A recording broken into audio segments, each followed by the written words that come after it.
Hello friends, പുതിയൊരു വീഡിയോയിലേക്ക് എല്ലാവർക്കും സ്വാഗതം. ഇന്നത്തെ വീഡിയോ വളരെ ഇൻട്രസ്റ്റിംഗ് ആയിട്ടുള്ളൊരു സബ്ജക്റ്റാണ്. എല്ലാവർക്കും ഉപകാരപ്പെടുന്ന ഒരു ടോപ്പിക്കാണ്. ഇന്ത്യൻ തപാൽ വകുപ്പിൻ്റെ പോസ്റ്റൽ കോഡിംഗ് സിസ്റ്റം പൂർണ്ണമായിട്ടും മാറുകയാണ്.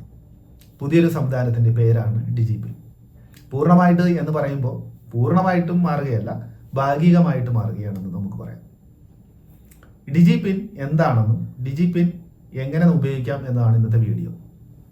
വീഡിയോയിലേക്ക് പോകുന്നതിന് മുമ്പായി നിങ്ങൾ ഈ ചാനൽ ആദ്യമായിട്ടാണ് കാണുന്നതെങ്കിൽ ഈ ചാനൽ സബ്സ്ക്രൈബ് ചെയ്യുക, ബെല്ലൈക്കൻ കൂടി ഒന്ന് പ്രസ് ചെയ്യുക. ഈ അറിവ് മറ്റുള്ളവർക്കായി ഷെയർ ചെയ്ത് കൊടുക്കുക.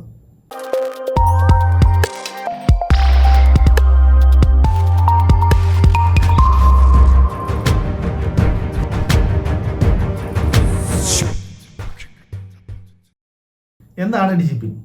ഡിജിപിൻ എന്ന് പറയുന്നത് ദേശീയ അടിസ്ഥാനത്തിലുള്ള അഡ്രസ് കോഡിംഗ് സിസ്റ്റമാണ്. നമ്മൾ നിൽക്കുന്ന സ്ഥലത്തിൻ്റെയോ അല്ലെങ്കിൽ സ്ഥാപനത്തിൻ്റെയോ ലൊക്കേഷൻ മറ്റൊരാൾക്ക് തേടി പിടിച്ച് കണ്ടെത്താനുള്ള ഒരു സംവിധാനമാണ് ഡിജിപിൻ. ഈ ഡിജിപിൻ എങ്ങനെ ഉപയോഗിക്കാം, നമ്മുടെ ഡിജിപിൻ എങ്ങനെ കണ്ടെത്താം എന്നതൊക്കെയാണ് ഇന്നത്തെ വീഡിയോ. അപ്പോൾ നമുക്ക് വീഡിയോയിലേക്ക് പോകാം. ഇന്ത്യ പോസ്റ്റിൻ്റെ വെബ്സൈറ്റ് ലിങ്ക് സെലക്ട് ചെയ്യുക. ഈ വെബ്സൈറ്റിൻ്റെ ലിങ്ക് വീഡിയോയുടെ ഡിസ്ക്രിപ്ഷനിൽ കൊടുത്തിട്ടുണ്ട്.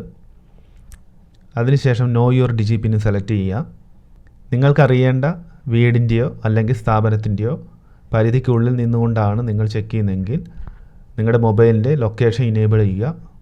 ഈ വീഡിയോയിൽ കാണുന്ന പോലെ നിങ്ങളുടെ സ്പോട്ട് സെലക്ട് ചെയ്ത് കൊടുത്തു കഴിഞ്ഞാൽ നിങ്ങൾക്ക് നിങ്ങളുടെ ഡിജിപിൻ ലഭിക്കുന്നതാണ്. ഈ ഡിജിപിന് വാട്സപ്പിൽ ഷെയർ ചെയ്ത് കൊടുക്കുക. വാട്സപ്പിലെ ലിങ്കിൽ ക്ലിക്ക് ചെയ്യുമ്പോൾ ഒരു QR കോഡ് വിൻഡോ ഓപ്പൺ ആവും. അതിൽ open in Google map select ചെയ്യുക. അപ്പോൾ നമ്മൾ അയച്ചു കൊടുത്ത ഡിജിപിൻ്റെ എക്സാക്റ്റ് ലൊക്കേഷൻ ലഭിക്കുന്നതാണ്. ഇത് വർക്ക് ചെയ്യുന്നത് GPS കോർഡിനേറ്റ്സ് വെച്ചിട്ടാണ്.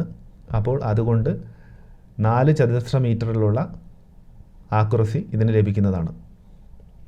ഈ വീഡിയോ നിങ്ങൾക്ക് ഏവർക്കും ഉപകാരപ്രദമായി എന്ന് വിശ്വസിക്കുന്നു.